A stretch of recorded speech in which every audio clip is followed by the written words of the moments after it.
Hi po ulit sa lahat. I-explain ko yung nangyayaring eruption sa Taal Volcano. Para sa mga hindi pa nakakaalam, I'm a student of volcanology at the University of London in the UK. And medyo nakukulangan yung mga tao sa explanation ng pillbox. Siguro kulang sila sa staff, and also hindi nila nata-translate into a more understandable mode siguro. Kaya doon sila nagkulang. But yung mga criticisms about yung hindi nabigyan ng abiso yung mga tao, to be honest, Taal Volcano is one of the most difficult volcano to predict kung ano yung posible niyang maging actuations in the future. Also, napaka-complex nung tectonic setting niya. Kahit mga expert na volcanologist, mahihirapan din silang ma-predict yung rapid escalation noong nangyari noong January 12. I-explain ko kung bakit mahirap siyang ma-detect. In fact, tinatawag ang Taal Volcano as enigma volcano, meaning napaka-unpredictable niya, napaka-mysterious. It's a very mysterious volcano. It's very similar sa volcano na inaaral ko dito sa Italy, which is Campi Flegrei. And that's why gusto kong i-explain siguro kung ano yung kung ano yung setting talaga na siyang nagpapa-complicate ng lahat ng sitwasyon. I don't think na yung criticisms sa PhilVolcs, I'm sure, as a scientist, we always want to do something kapag merong mga specific volcanoes or mga earthquake na very interesting. And Taal Volcano, ang daming mga experts all over the world na gustong aralin yan. The problem is budget. Third world country kasi tayo eh. And ang alam ko, during the Pinoy government, yung science sector natin ay well supported financially, and also gumawa sila ng paraan to partner with other organizations outside Philippines, dahil wala talagang government fund for it, na like yung mga gamit pa lang para doon sa pag-aaral ay napakamahal na. Just a microscope checking all the mineralogy of a rock, like yung university ko, we bought a microprobe which cost our university 3 million pounds. Isang gamit pa lang yon. So, and I am not sure kung meron ba ang Pilipinas na microprobe. So siguro unang i-ask natin bakit hindi nila na-detect yun. May budget ba sila? Well provided ba sila ng government natin ng support to do their job? Naiipit po kasi yung PhilBooks. Awang-awa ako, nabasa ko yung, nakakaiyak actually eh. Nabasa ko yung tweet ni Tulfo. Man, kakatayin mo yung mga taga-PhilBooks just because hindi na predict yung eruption ng Taal Volcano. Ganyan na ba talaga yung sistema natin? Kaunting diferensya na papatay kayo ng tao just because hindi kayo nabigyan ng abiso. That's wrong. Sana una yung tinanong, may mga gamit ba sila para i-predict yun? Yung may mga earthquake na nangyari na I think magnitude 5 or 6 sometime in around third quarter ng 2019. Nung nangyari yun, I already suspected na it could cause cracks sa paanan ng Taal, which is nandito sa may Balayan coastal area, no? Andyan kasi yung sa ilalim niya na andyan yung talagang yung pinaka-wall ng ng bulkan. So pwedeng mag-crack kasi yan, mapasukan siya ng seawater.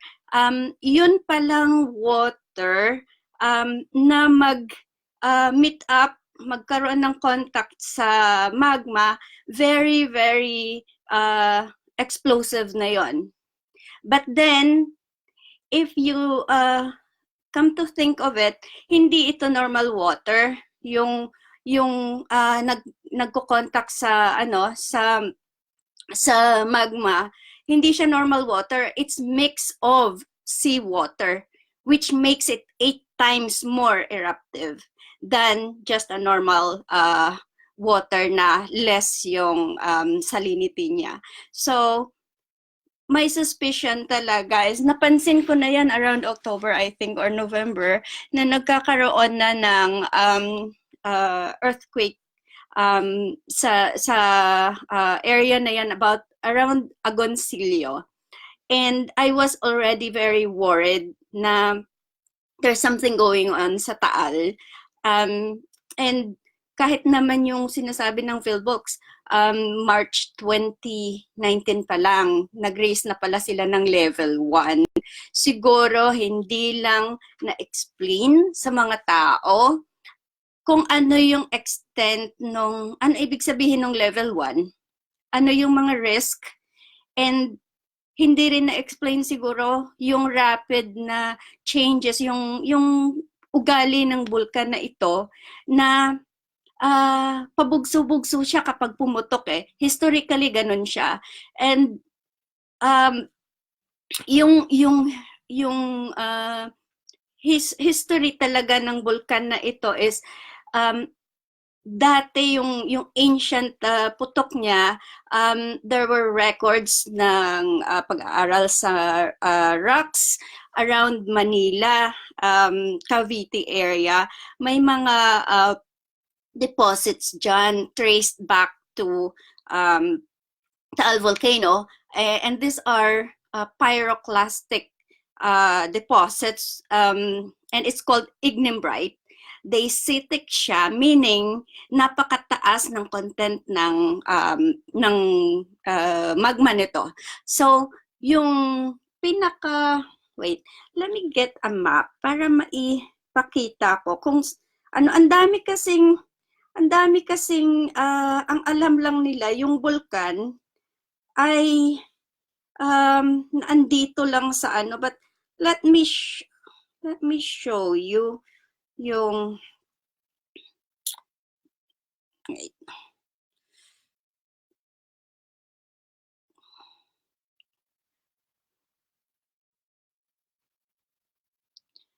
right.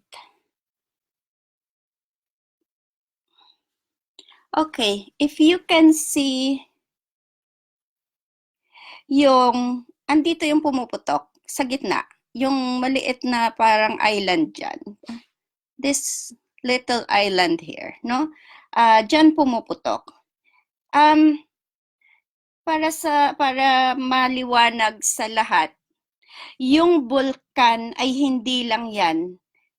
Ang bulkan ay yung pinaka-extent noong lake.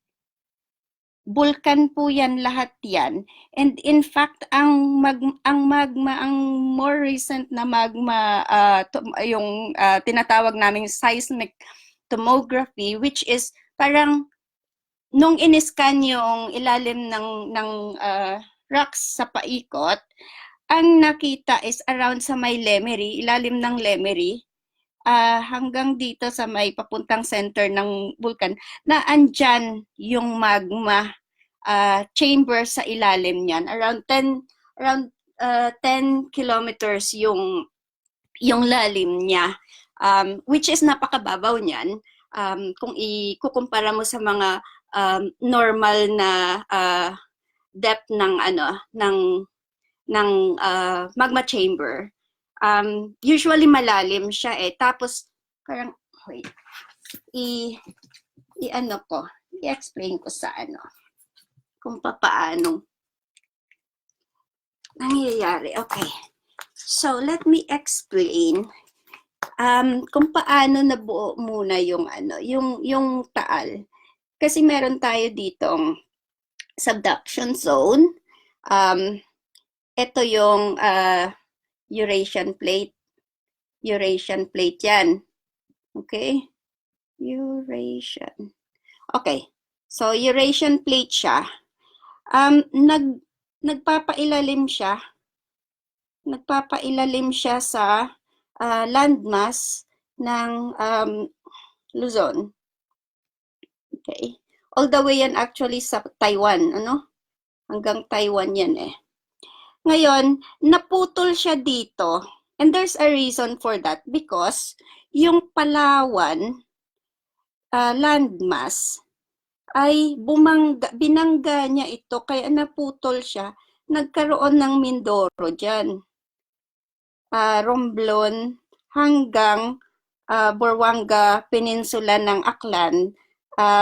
Kasama yan sa plate ng Palawan. This is Palawan Block na tinatawag. Okay? Kaya naputol yan at dito na yung Negros, dito na ang karugtong niyan sa may yung Negros Trench. Okay? Hanggang papunta na yan ng Mindanao dito. Okay. So yan yung tectonic settings natin, and so this is the Mindoro.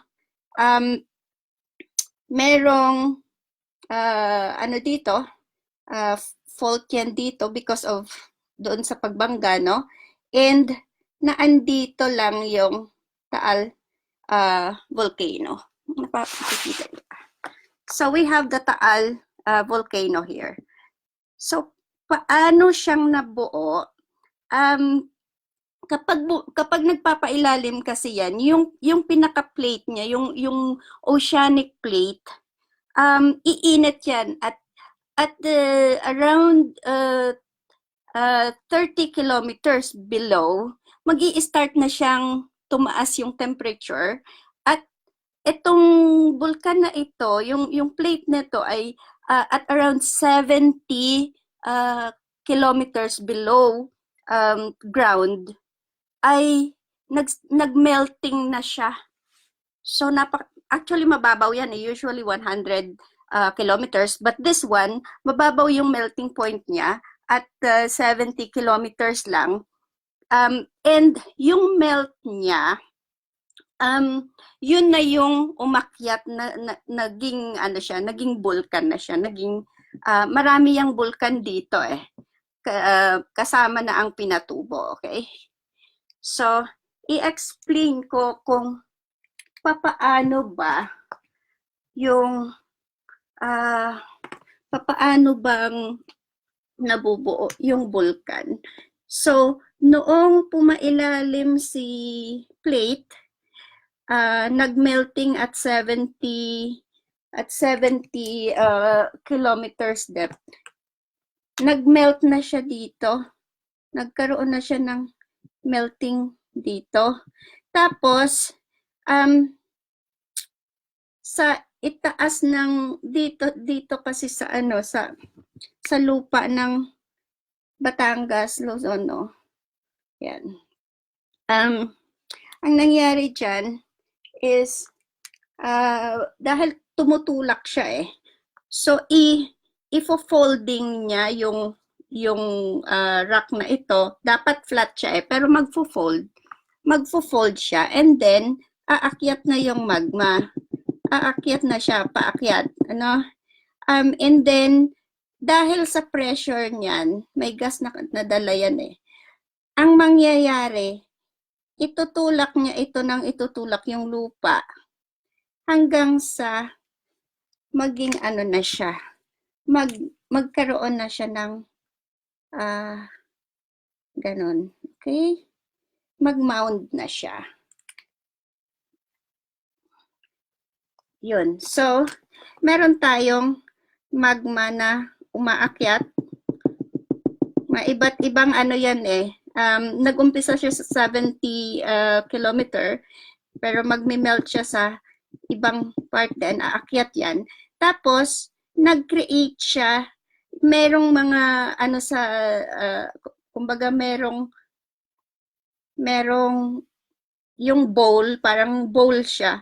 Magki-create, magiging, wala, ayaw nang sumulat yung red ko eh. So, magiging ano na yan, ito na lang, black na lang. So, yung chamber, ito yung tinatawag na chamber. Dito na magpupuling ngayon yung magma. Mag-iipon yan. Kung malaki siya, mas matagal na panahon mas matagal na panahon ang time niya para pumutok. Yon. So, in this case, usually yung ancient volcano niya is around nasa 2 times or 3 times bigger yung eruption niya compared to Pinatubo. Yun yung dalawang history niya. Yung una is 140,000 years ago. And the second one, which is 5,380 years ago, yan yung merong rock formations na nakita sa Cavite, sa Laguna, and even sa south of Manila. Yung foundation ng south of Manila is actually made of ignimbrite, which is dacitic in composition, meaning napaka-high ng silica niya, and that symbolizes how strong yung eruption na yon. Kasi yung deposit na to, pag sinabi mong ignimbrite, it's only released by very, very strong eruption. Yung even Pinatubo, hindi siya nag-erupt gaano ng ganyang type ng magma, which ang Pinatubo was andesitic, which is mid-range lang yung content ng silica. Yung old Taal na tinatawag namin, yung ancient Taal, yung kabuuan ng lake, that's a caldera lake. Size is 20 kilometer by 30 kilometer yung length niya. 20 yung width niya, kilometer. So, ganun kalaki yan. And sometimes, nire-refer namin siya sa society namin as the sleeping giant. And it's in fact listed as a decade volcano, meaning napaka-deadly niya. And dahil napapaikutan siya ng napakalaking population, around 2.5 million within the radius of 30 kilometers from the volcano, and around, I think, 30 million within the 100 kilometer radius. So ganun siya ka-delikado. Now, anong nangyari? After 5,380 years ago, nung pumutok siya, bigla siyang nanahimik. But nanahimik nga ba yung tanong? Because hindi siya naaral mabuti yung ancient history niya eh. Hindi alam kung, basta yung dalawang rock formations lang na yun na nakita, yun lang ang alam about the ancient history nito. May pagputok ba siya na bigger than that? Hindi natin alam. Wala ring pag-aaral. So anyways, yung recent na nangyayari ngayon, so nung pumutok itong bulkan na ito, natanggal itong ano niya, nag-cave in ito kasi na-empty na yung yung magma chamber niya. Kaya bumagsak na, nawalan na kasi ng support sa ilalim.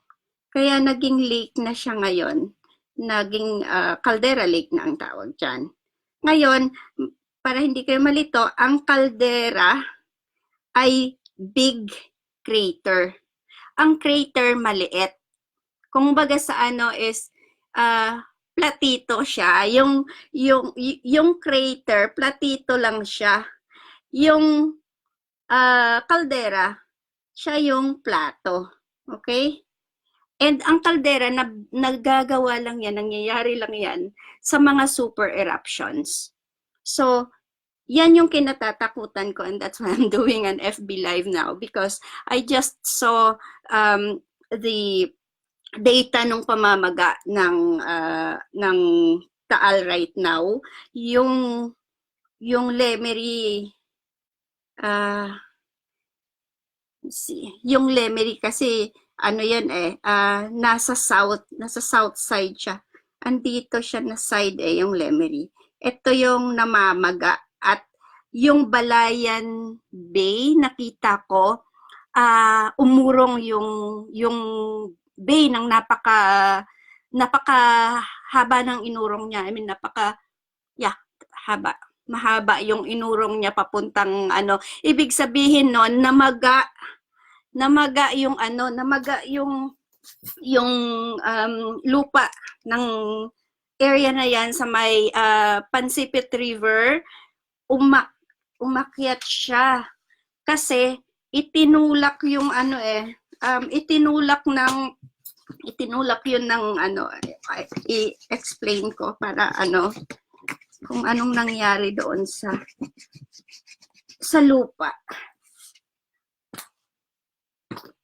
Okay. So kung ito yung Lemery, dito ang Lemery, Pansipit River, ito yung lake. Ito pa Agoncillo papuntang nandito yung pooling ng ng magma sa ilalim. At umakyat ito dahil itinulak siya ng magma. Yung magma kasi may dala yan na napakalakas na power from gas. Parang balon, kapag hinipan mo yung balon lolobo. Ganon yung nangyayari ngayon. And nakita ko yung data from the satellite feed from my university. Natakot ako yung center ng island, yun yung tinatawag na crater, main crater, yung sa isla, yung pinanggagalingan ng putok ngayon. Yung nangyari dyan is nagkaroon ng crack dito. And makikita nyo yung shape niya kasi parang paganon, 'di ba? Parang paganon. May rason yan ito yung karugtong niya dito sa itaas, na yan, West Valley Fault. Okay, so it's along the fault yung niya, yung pinanggagalingan ng usok. And nakita ko yung side na ito, I think it's facing Agoncillo. Yung mga taga dyan po, please umalis na kayo sa lugar. Dapat wala ng tao dyan. This wall of the center of the island, Volcano Island, natanggal na po yung rock dahil dito sa fissures na ito na pinanggagalingan ng putok. Anytime po kapag patuloy yung movement ng magma paakyat, anytime babagsak ito. And once bumagsak yung part na yan ng wall, yan na po yung magdadala ng volcanic tsunami na tinatawag. Ang tsunami po, hindi lang po sa dagat yan nangyayari. Any body of water, including lakes, basta na-disturb ng napakalakas na malaking tipak na bato, magkukos na po yan ng tsunami. So, San Nicolas, Lemery, Agoncillo, what's the other town here? Paakyat po yan hanggang sa Talisay. Anytime po kapag bumagsak ito, madadali kayo ng tsunami dyan. So please, sana wala ng tao dyan. umalis na po kayo dyan. Delikadong delikado. Wag na po kayong umalis. Dahil once na napigtas po itong wall na ito ng vulkan, magiging open na po yan. Yung kasunod niyan is lava flow na dahil nabuksan na yung bunganga ng vulkan eh. So magkakaroon na kayo ng lava flow dyan, fountaining, lava flow, and also lalabas na yung pinaka main eruption niya, yung super eruption na niyang mangyayari. Nakikita ko kasi natatakot ako para sa mga taga Batangas, sa mga taong naandyan pa.